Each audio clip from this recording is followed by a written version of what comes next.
Good morning from Santa Barbara. Spill the tea with D&E.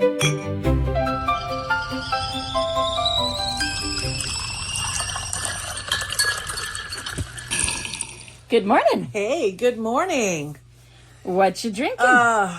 Lovely, lovely, lovely.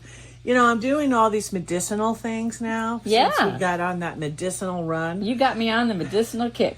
I did. I just thought it was just different. So nothing yet to report because I haven't been doing it long enough. But cloves is my new thing. Ooh. Cloves and lemon. Hot water, cloves, and lemon. Nice. I'm on it's the all about hibiscus. detoxing. I'm on the hibiscus kick. Nice. I like that. I did that too. Yeah. So, I mean, if you're going to do some tea, I mean, there's a lot of things that you can seep. You can. You know, so. You can experiment. Yes, that's kind of fun. I love it. Yeah, so today's topic. Hi, my name is Erica, and I'm here with Dominique. And the topic today is women's sports are they at a crossroads? Can fairness and inclusion coexist? Yeah. Every week we gather around, well, not every week. We try to do it every day. We gather around the tea table to explore today's biggest stories with curiosity and respect and a willingness to ask those difficult questions. Yeah, and I think this has been trending for a while. The past in California, we've beat this horse since 2013. So 13 years later, I said then. And it's probably going to take 20 years. Because by this horse, you mean? The horse that said in 2013 that passed in the state of California that if somebody wants to identify biologically different than what they were born to another gender, that it's okay for that person to play on that team's sports. And it really only affects women's sports when someone who is has grown up in a biological male body and then realizes they're having a human experience as a female, and then they go to play competitive sports, they have a biological advantage from having had all that testosterone. And then, basically what we're getting people not supporting because they got crushed back in 2013. Martina Navratilova was one of them. Really sad. We have never dropped the torch for women, ever. No. And we do it lovingly and understanding because we have the solution. We had the solution back in 2013, create a new league. Yes. So easy. If you want to include people, create a new league, and then what they're doing now is they make Hold for a second. We love our transgender athletes, and I have a transgender son, so we totally are inclusive, and But he agrees. Yes, that there's a safety issue. Yes. So it's ridiculous. Okay, go to Jenner. Same thing. I mean, he would be the person. She. Sorry. Oopsie. There you go. It's confusing, because I looked up to the guy. That's okay. Her. Yes. Him, her. Okay. So the bottom line is this is just a way to divide because unfortunately, the narrative and the media and everybody is just really trying to make this. They make money off of our division. Clicks, because they want us to not have any power. And we want to give people back the power and say the answer is... Well, just stand up for what you believe. Co-ed. Yes, just stand up for it, and then what happens now, we have a Sophie Cunningham, she plays on The Fever, she's actually standing up, and which is nice. And there's 10 people behind it, even though they're sitting on the bench and they're being quiet as the momentum and these things change because the government now has shifted, right? The political power has shifted. So now I think we're going to come back a little bit more to center from being so left. And then we'll see if the conservative groups start adding on. Yeah. So that's it, really. Well, this brings up a point that I think is kind of interesting. We always want to balance our needs of society against the needs of the individual. And in this case, we really are honoring the fact that someone who's having a transgender experience is, right now, society doesn't easily embrace that experience. And yet that is what's going on for people. So instead of trying to destroy the WNBA, because that's what you'd be doing, because, the women have rights. Yes. We have laws in place. The highest governing body is saying no, as far as the Supreme Court, it already passed, but now it's going back down to the states. Yes. So basically, it's like a 50-50 divide in this country. You know, California is like, well, hey, doesn't matter. We're saying that they can do it.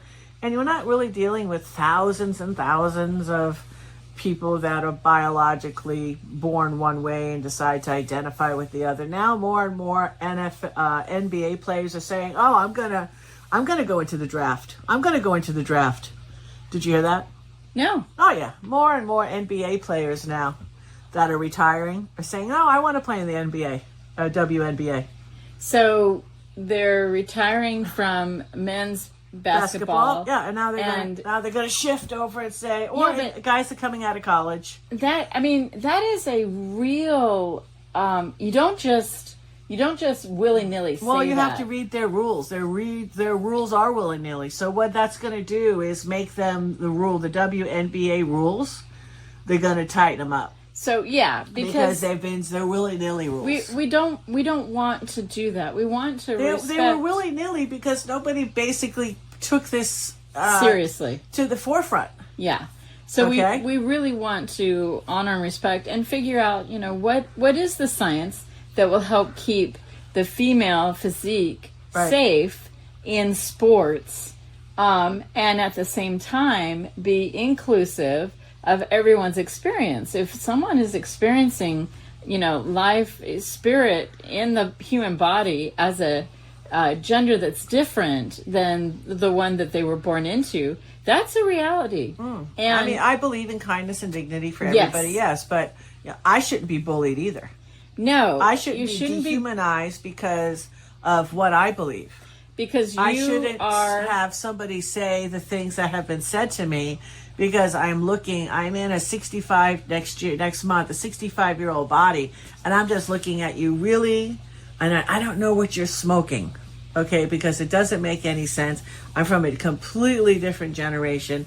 I'm offering a solution. Co-ed. Okay, I'm offering, because then don't be saying it's the women's basketball league, okay, because it's not. It's a co-ed okay league. It's a co-ed league if you want to go down that road. Yeah, they're fighting on inclusion, and that's just so cute that you would want to make it like inclusion. Fine, let's come up with a 3-man league. There's a lot of things that we can do that would be really fun, exactly, enjoyable to watch, and safe. And I just want to make a quick comment of your experience in co-ed sports as you were growing up, and that you were sharing with me that you learned to make 3-point shots because you couldn't go dashing in because Chris Schmidt, I got a concussion. The deal is when I went up and he just caught up. I stole the ball and I thought that I was a mile ahead, but man, he caught up on me real quick, and as soon as I put the ball up, I just got hammered. And it hurt, and then my head hit the pole, actually. Yeah, and I had this big knot on my forehead. You quickly learned, okay, as a female athlete playing with boys, you're going to have to do it different. Yeah. And that's fair, because you put yourself into a co-ed situation. Yes. So then you learn different skill sets in order to operate in that space safely. Exactly. Because there wasn't anyone who's going to go, anybody who shoots crackers from the outside played with boys. There you go. Okay, because they didn't get a chance to drive and hoop it up inside, because you just would have gotten absolutely clotheslined. There you go. And that's what boys were taught to do. If the girls want to come into the house, they're going to get stomped. You beat them up a bit. That's just how you grew up to play. Yeah, to get them to step back. Basketball, it's not a rugby. Okay. Right. But it is, there's no way you're not going to have contact. Right. It's a contact because you're starting to run. Right. Okay. And that's just how it is. So, I look at this, there were rules that were set up to protect women and to have women's sports and to protect roster spots and careers, championships. All that stuff matters. And in the United States, Title IX expanded those opportunities for millions of girls and women. Yes. And including scholarships and everything. So across all these years, this has been going on, and now they just want to put a dagger in the heart of it. By not recognizing that when you're not safe, about the physicality of everyone, it really becomes co-ed. It's no longer women's. Well, it's true. It's not even fair. Okay? And it's not even about being easy jobs. It's so freaking obvious. You know, everything is better. Women have never stood up and said, I could take the best. Let me choose the high school basketball team, and I'll give any team you want in the WNBA, and I'll spot them 20 points. And the high school boys basketball team will destroy the women's. And I can tell you NBA. this, I was watching a mediocre basketball team. I mean, they did win their league, and this is when I was in high school, and every single one of those guys could dunk. Okay? So we had a whole 10 roster, 10, 11 guys. Every single one on that team could dunk. Yeah. Okay? That's it, like effortlessly. Yeah. Not like, free when always guarding them or whatever like that. They dunk. Yeah. So, I mean, come on, guys. Stop it. I mean, this whole thing is just run. It's programming. It's 24/7, pushing a narrative, getting people frustrated, getting four when or the five answer is people. so easy. Oh, getting a couple of people on the left, beating up a couple of people on the right. And then the media is on the left. Everybody knows that. So we just want to suggest to everyone that if you are having conversations about this, the importance of protecting the female body in sports, don't come down hard on anyone. Because for some people, it's a very emotional subject. And especially for our population that are transgender, there's a lot of emotional buttons there because they're getting discriminated against in lots of different ways. And even having the conversation may feel like a threat. Right. So we want people to have kindness and compassion. Plus, the whole thing is so ridiculous because if you want to do it, then go to France. Play in France. Play in Brazil. Because they have an open-ended policy for boys identifying as women. Go over there. It's not the end of the world for you. Move. Let's see if you can make it over there. Okay, that's what women did here. They weren't making enough money in the WNBA, so they had to play overseas Yes, they did. in the off season. And that's what happens. So that's what happens when you really love the sport as much as you do, and Yes, you're going to get better. The men did the same thing. They ended up in Japan. They ended up in lots of other countries. Organizations, it's so funny because it's like it's ridiculous. It's wishy-washy. Some organizations, depending upon the sport, focus on testosterone. Others, whether an athlete has experienced male puberty. Still others have returned to biological sex clarifications. So it's like we're not sure it's where a that's patchwork. going to end. It's a global patchwork. Okay, there's no unity. There's no way that you can. So you're having an argument, then you have another argument on top of an argument because we don't know which sports we want to argue about because the rules and who knows, each sport's different. Maybe depending upon the sport, the test for whether there is compatibility between two human bodies, maybe the test is different. Right. Like in boxing, maybe it makes more of a difference with an XY chromosome versus level of testosterone. I don't know. We don't know. So, what I do know is that for a politician to stand up and says, "I don't really care," well, you're an idiot. Okay, and I don't even mind you're saying. not honoring all the women that you're supposed to be representing. It doesn't really.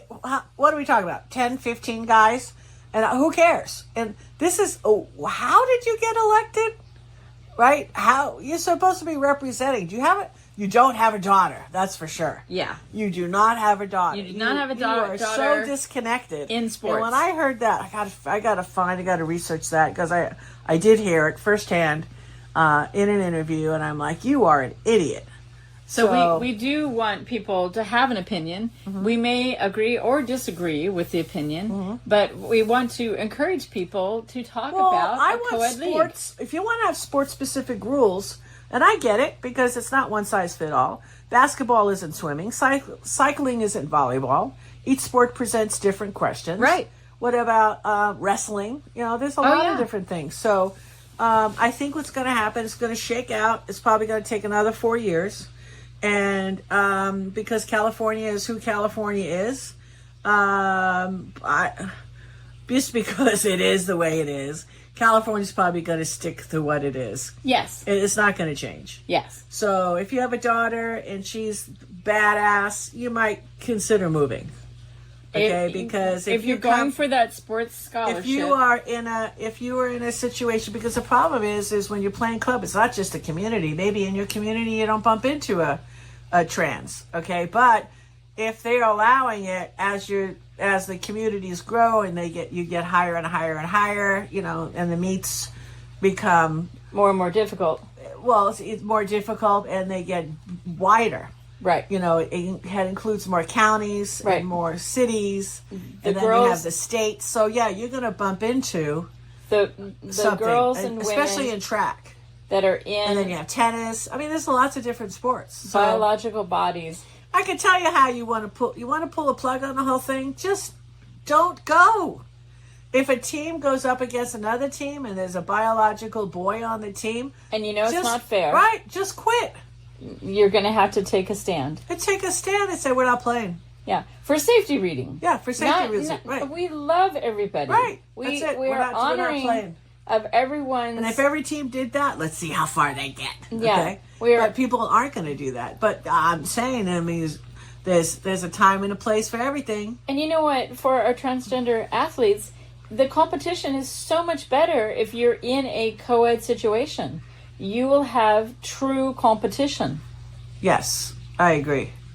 So there's so many you won't reasons. be the best, let's put it that way. When it's co-ed, you're not the best anymore now, are you? Well, we don't know. If you did a three-man team, okay, I'll pick the best guy. You could go up against any biological boy that wants to be a girl. And then you have a girl. So that's the three. The three is a biological boy, a biological girl, and a transgender athlete. That's what I said. Yes. I'll take the biological boy. No. You have them as three, and then they play another I'm just saying, the biological boy on that team is the best player, period. That's it. Done. That could be. It's not too could be, just gonna be. That's what it is. Because if the biological boy is leaning towards being a girl, all right, I'm sorry, there's that testosterone and that killer and all that kind of thing that just takes over. Because if the testosterone was that high, the biological boy wouldn't be able to be eligible now, would he? Right. So that's all I'm saying. But it would still be an enjoyable game if you had 3-on-3. Depends what the media says, which rules everything. Well, no. Yes, because it should be. You need to, you as a player individually, but at the end of the day, as far as getting the backing, getting sponsors, getting money, if you're doing this to be competitive and you want to play and you want to be a professional. What you're afraid of is that instead of having, when we say women's basketball, you're afraid that you're going to see all transgender athletes representing for the women. I'm just saying they better change the rules, because right now boys that are just, because read the rules. I had some of the rules. It was on a podcast. It was read over the podcast, and I'm like, that is so open to debate. But they're gonna have to tighten up the rules, or all kinds of guys, and they just want to go over there to cause trouble. They're not identifying as a girl. They're playing. I'm just saying, they're playing professionally in the NBA. Right. Okay, so whether they're doing this as a spoof, I didn't really go that deep into it. Yeah. All I did was hear what the rules were, and I'm like, they're so vague. So it's just a vague. There's such vagueness. So basically, what's going to happen at the end of the season, they got to really tighten up the rules. No different than what they do with gambling. I mean, there's women, they've already posted it. Women are gambling on their games. Well, that's what happened to Pete Rose. He's not even allowed in the best hitter. He's not even allowed to be in the Hall of Fame now because of it. Aww. So we need to tighten up the rules on all these different, areas, because it's important that, we all understand what the rules are moving forward. That's all. And make it more succinct. Yeah. So for people who are interested in women's sports and what's happening with our inclusion of our transgender athletes, this Spill the Tea is for you, and we hope this topic has sparked debates in, possible legislation, how schools are handling things, how Olympic organizations are handling things, how our professional sports are doing things. And just know that when we're sitting across the dinner table talking about the world, we want to embrace our transgender women who were born, having a male experience and realized, wow, wait a second, my identity really is female, and they want to participate in the competitiveness of sports. And we want to see this happen safely and fairly. Exactly. And like I said from day one, look, they are not built, the same as a woman's body. Period. So then now we have an issue. We had Sophie Cunningham a few days ago almost get her head taken off. If that was a guy putting down the same, oh my God, it would have broke her neck. I'm telling you. All right? I mean, that's the difference. When somebody comes up behind and you're going to go shoot a layup and, someone's going to hack you, trust me, all right? You don't want to get I have it. I've gotten clotheslined and hacked many a times. And let me tell you, I got up right away, but, man, I was definitely shaken. Yeah. And I never once ever was I shaken playing 4 years in high school with women. Never once. Yeah. And I was a forward. Yeah. In high school. And then I moved to a guard when I was in senior in high school.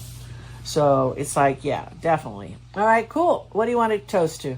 I believe that every person deserves kindness and dignity, and nobody should be bullied or dehumanized because of who they are. Excellent. And I just think, hey, why don't we just open the floor to the athletes and let them give some input. Yes. To help create all the eligibility policies. Rules. Yes. And that's what they should do. Yes. And just do it like that. I like it. All right. Cheers, Dominique. Bye for now.